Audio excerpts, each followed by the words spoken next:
first student's question about the anthropomorphizing the concept.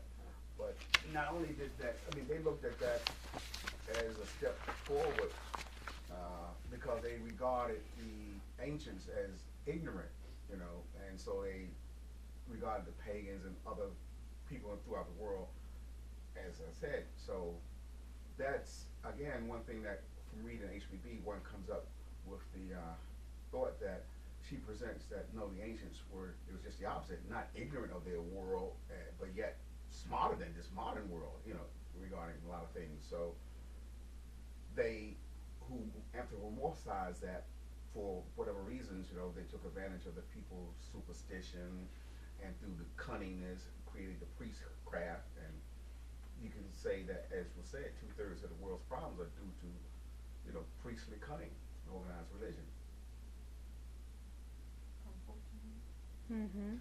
But can you Mm-hmm. look at karma as an opportunity to That's a put good the word. wrongs we have done in the past aright, bringing harmony into the world, because perhaps our consciousness has expanded, our understanding is greater, we can identify with universal concepts better. So it gives an opportunity actually to make a difference, both to yourself and your environment. And as you said, as you expand your community, your family, your community, your nation, and there are those individuals that we see that make a tremendous difference for the whole universal brotherhood. So it's an opportunity. Yeah, opportunity is a really good way of, probably the best way of looking at it. Because we always have a choice. That's what's so fundamental about being human, is that we can choose in any given moment. We always have a choice. It may seem like we do not, but we always have a choice. Is there a speed, or I don't know really how to express it, but is there a limit in time between reincarnation, or is there time that's believed to take place? Is it possible to be reincarnated too soon, or to come back for some reason, or later, or whatever? Is it something that's feasible, or is it pure fiction? So I guess the question is it possible, or what is the time between lives, and why? Right. Theosophy says that the after-death states are last in a proportion to the life lived, depending on how and what was lived. Remember we said the immortal part separates from the mortal. The mortal part takes a certain period of time to dissipate, to disintegrate, like the body has to break down and return the atoms to the earth. So the being enters what's called, oops, the one that doesn't work, the kama rupa, and kama means desire. And this is a place of desires where, kama loka, excuse me, loka is a place. It's a state of consciousness where the lower, the desires, the earthly, terrestrial part is dissipated, and the being, the immortal part, the atmic ray and the monad, goes into what's called deva, place of the gods. And in that place, it's analogous. It is said to like a night's sleep. If the lifetime is like, the incarnation of a lifetime is like the day's activity, the after-death state corresponds in an analogy to the nighttime, where there's rest, where there's assimilation, where there is preparation. And so the highest aspirations of the beings are played out, and like Shakespeare says, to sleep perchance to dream. So in Devahan, the ego dreams of all all the hopes that we're not able to achieve are played out, and that's where the idea of heaven, where it's pleasurable and it's a rest and it's, a relief from all troubles, comes from, because it's an idealized playing out of all the hopes and dreams and aspirations. But eventually the energy that went into that also dissipates, and those skandhas, those aggregates, those mental deposits, that tendencies that were left over from the previous life, the karma, that action that is ready to release, depending on how the environment, least resistance, it said, sort of magnetically attracts the being back to incarnation. And it's very difficult to achieve a human incarnation, supposedly, because there's only so many opportunities.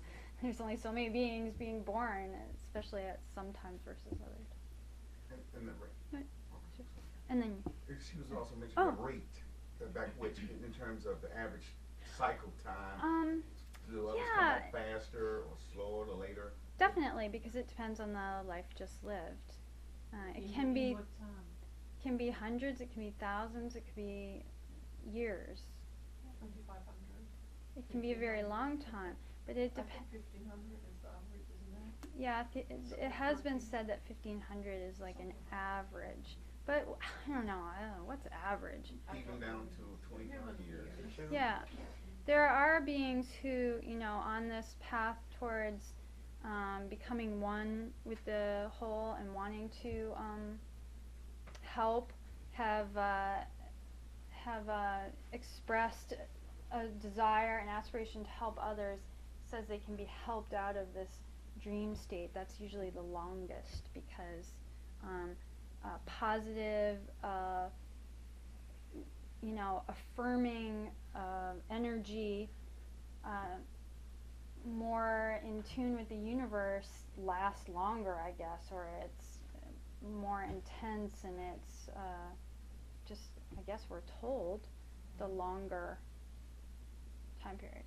And then I guess we'll take the last question. To understand the kama loka and the devachan, would kama loka be equivalent to regrets, and the devachan would be related to hopes and dreams and visions of something that's better? When you were saying devachan is more similar to a heaven, is that the comparison? Yeah, more or less. Like in the Devahan, say a father, dies in physical life, and he, maybe he had a family and things had happened to his children, but he doesn't remember them as having been afflicted. He remembers them in the idealized, because that's what he always hopes and dreams for them. He wants the very best for them. And maybe his wife died of, some terrible thing. That's not going to be a part of this. This is an idealized, archetypal,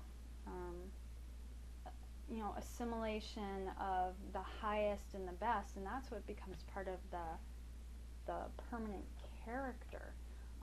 These sort of, most of it is burned out except for the skandhas, and you can look it up, and you can be listed, and they're different, mental structures, I guess, about what these mental deposits are that attract us back. But we know it has something to do with action and reaction, because if the universe is harmonious, we disturb it and we feel the effects of that. If you're walking down the path and you whisk a branch out of your way roughly and it comes back and hits you, it's not the tree's fault. It's you were the energy behind that. You were the force. You were the mover, and you experienced the result of that. It was already harmonious.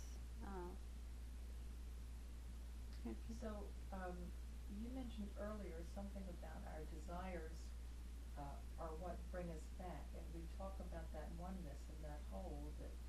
is only one energy, are we then individually an amalgamation of the desires and the experiences that we've had? You know, we look at ourselves as being two entirely different figures, yet from a spiritual point of view, are we just simply energy that has sort of gathered around particular desires and experiences that we've had? I don't know how to quite say that. Isn't that very related to the ego still? Do we come back in respect with our ego, or with, you know, the goal of, if I can put it that way, in like better word, of what the higher self is supposed to accomplish? Because you said there is a clear difference between who we, the way we project ourselves in the physical world, okay? But then there is our higher self, which is really the spirit that we have and that we are trying to get back to as much as we can as we are working our karma, right? Mm-hmm. So do we pass and come back with our wishes and desires and hopes, or with only what we have to do in order to evolve? Because these are two very different things. Both, and maybe we'll talk about that more next week with reincarnation, because it's going to be a further, and we're over time. But next week is the talk is reincarnation, and it really is impossible to talk about one without the other. But so we'll take this up and continue it with more, and we can talk amongst ourselves. Is there